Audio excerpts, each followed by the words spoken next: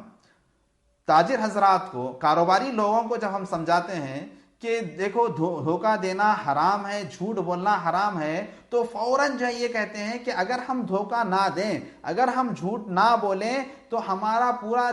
تجارت جو ہے ٹھپ پڑ جائے گا، تجارت نہیں کر سکتے، یہ ناممکن بات ہے۔ ذرا غور کیجئے، اللہ کے رسول صلی اللہ علیہ وسلم اور اللہ کے رسول صلی اللہ علیہ وسلم کے صحابہ کرام رضی اللہ عنہم اجمعین، ان میں سے اکثر لوگ تاجر تھے۔ اللہ کے رسول صلی اللہ علیہ وسلم بھی ایک تاجر تھے، صحابہ کرام رضی اللہ عنہم اجمعین کا اکثر طبقہ جو ہے تاجر تھا، لیکن کسی بھی صحابی رسول نے، کسی بھی اللہ کے رسول صلی اللہ علیہ وسلم نے، اللہ کے رسول صلی اللہ علیہ وسلم نے اور اللہ کے رسول صلی اللہ علیہ وسلم کے صحابی رسول نے کبھی کسی کو دھوکہ نہیں دیا، کبھی کسی سے جھوٹ نہیں بولا، اسی لیے وہ ایک کامیاب تاجر تھے، اور اللہ کے رسول صلی اللہ علیہ وسلم اور صحابہ اکرام رضی اللہ عنہم اجمعین کی تجارت میں اللہ تبارک و تعالیٰ نے ہر درجے کی برکت عطا کی تھی۔ لیکن آج ہمارے معاشرے میں اگر آپ تاجر حضرات کو دیکھیں گے، وہ بہت سارے کماتے ہیں، دھوکہ دے کر، جھوٹ بول کر بہت سارا پیسہ، مال، دولت کماتے ہیں، لیکن اگر ہم ان کی زندگی میں دیکھیں گے، ان کی نجی زندگی میں دیکھیں گے، ان کی فیملی میں دیکھیں گے، اور ایسے مسئلے مسائل ان کے درپیش ہوتے ہیں، ایسے مسئلے مسائل وہ سامنا کر رہے ہوتے ہیں جس میں ان کو کسی بھی قسم کا سکون، اطمینان، برکت کچھ بھی نہیں ہوتی۔ اگر کوئی بندہ حلال روزی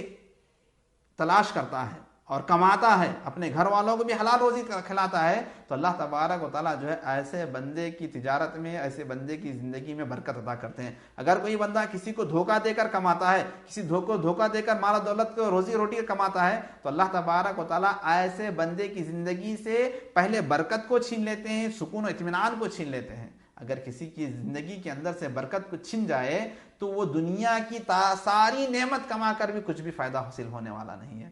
اور رہا مسئلہ یہ تجارت و کاروبار کا، تو لہٰذا مجھے اور آپ کو چاہیے کہ ہم میں سے جو لوگ تجارت و کاروبار کرتے ہیں، تجارت کرتے ہیں، تو ہم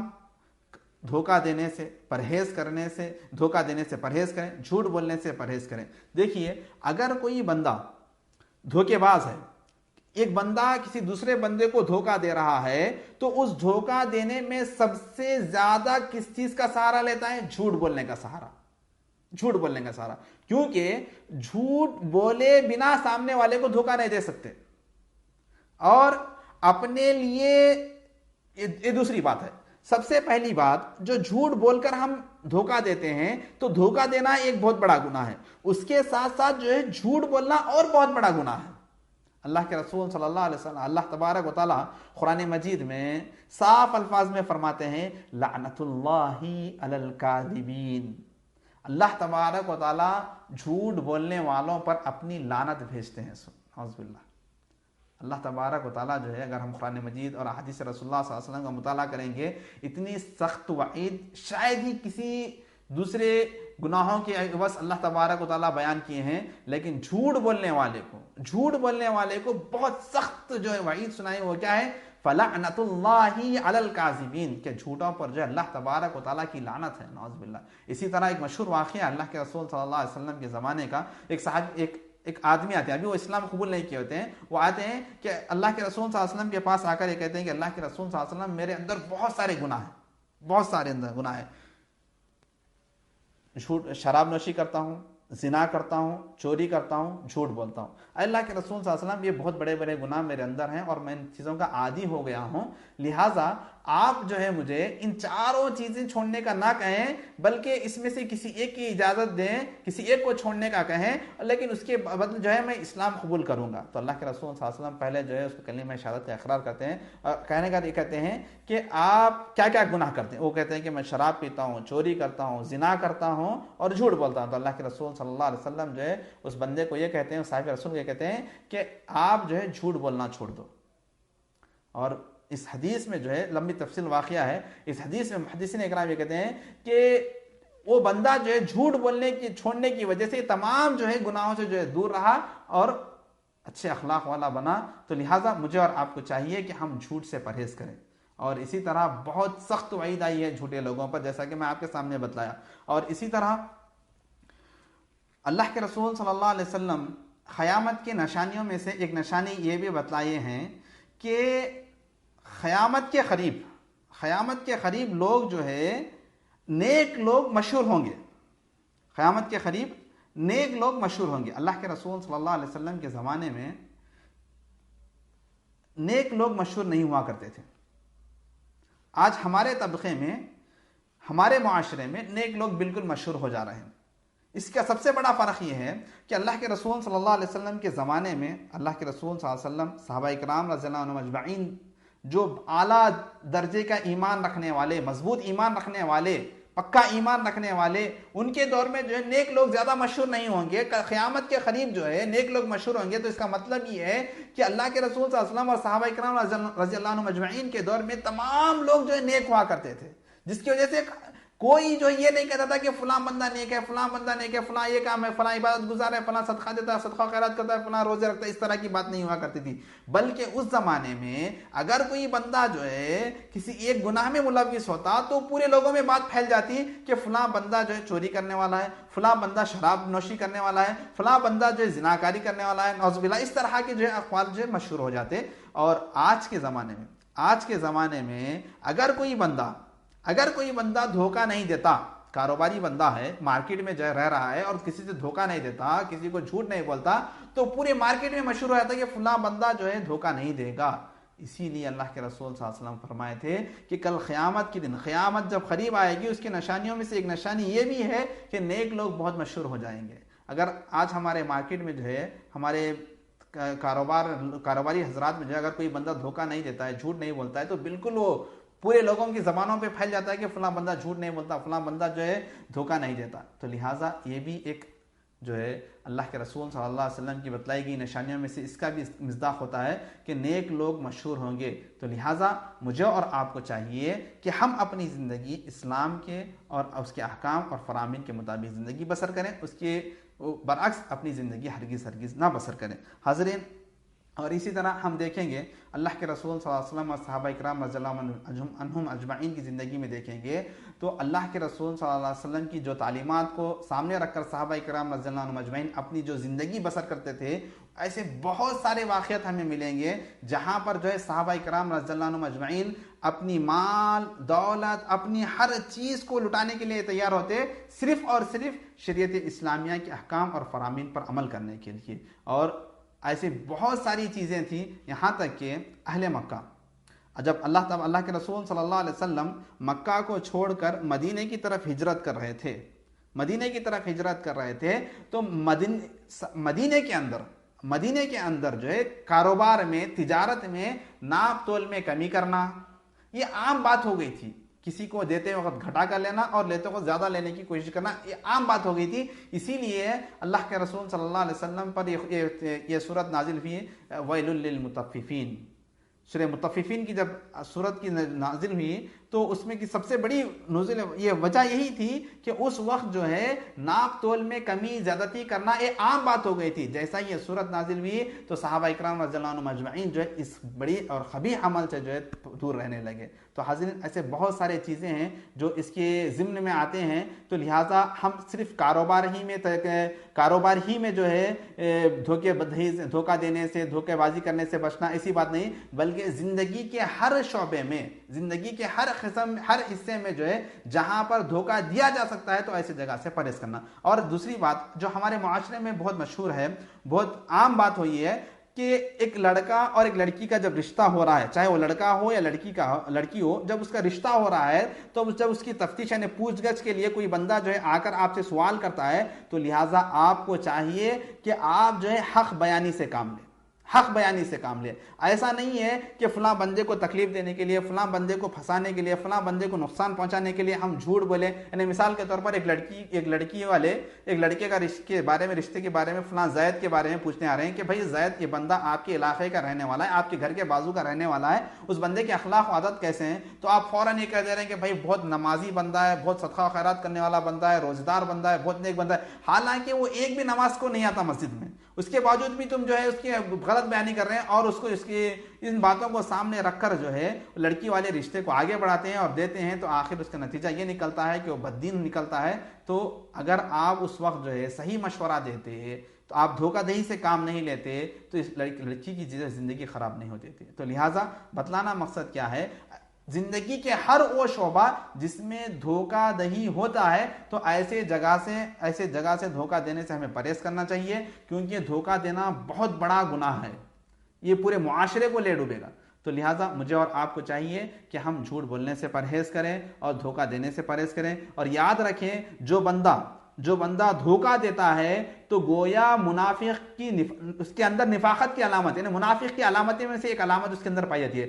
کیوں؟ اللہ کے رسول صلی اللہ علیہ وسلم کی ایک حدیث ہے جس میں اللہ کے رسول صلی اللہ علیہ وسلم فرماتے ہیں کہ منافق بندے کی 3 علامتیں ہیں۔ سب سے پہلی بات یہ ہے کہ وہ جب وعدہ کرتا ہے تو وعدہ خلافی کرتا ہے، اور جب وہ بات کرتا ہے تو جھوٹ بات بولتا ہے، دوسری علامت۔ تیسری علامت، جب وہ جھگڑا کرتا ہے تو آپس میں جب جھگڑا ہو جاتا ہے کسی بات پر جو ہے وہ گالی گلوچ کرتا ہے۔ تو سب سے پہلی علامت جو اللہ کے رسول صلی اللہ علیہ وسلم نے بتلائی وہ یہ کہ جھوٹ بولنا۔ دیکھو جب بندہ کسی کو دھوکہ دے رہا ہے تو وہ جھوٹ کا سہارا لیتا ہے، اور اسی طرح دھوکہ دیتے وقت وعدہ خلافی بھی کرنا پڑتا ہے۔ تو لہٰذا یہ 2 علامتیں جب اس کے اندر پائی جائیں گی تو نفاق کی ایک علامت اس کے اندر پائی جائے گی۔ تو لہٰذا مجھے اور آپ کو چاہیے کہ ہم اس خبیث عمل سے دور رہیں اور اپنے ماتحین کو بھی دور رکھیں، اور جہاں تک ہو سکے اللہ کے رسول صلی اللہ علیہ وسلم کے بتلائے گئے اپنے حسب طاقت جو ہے اللہ کے رسول صلی اللہ علیہ وسلم کے بتلائے طریقے پر چلیں۔ تو اللہ رب العالمین سے یہی دعا ہے کہ اللہ رب العالمین ہمیں کہی اور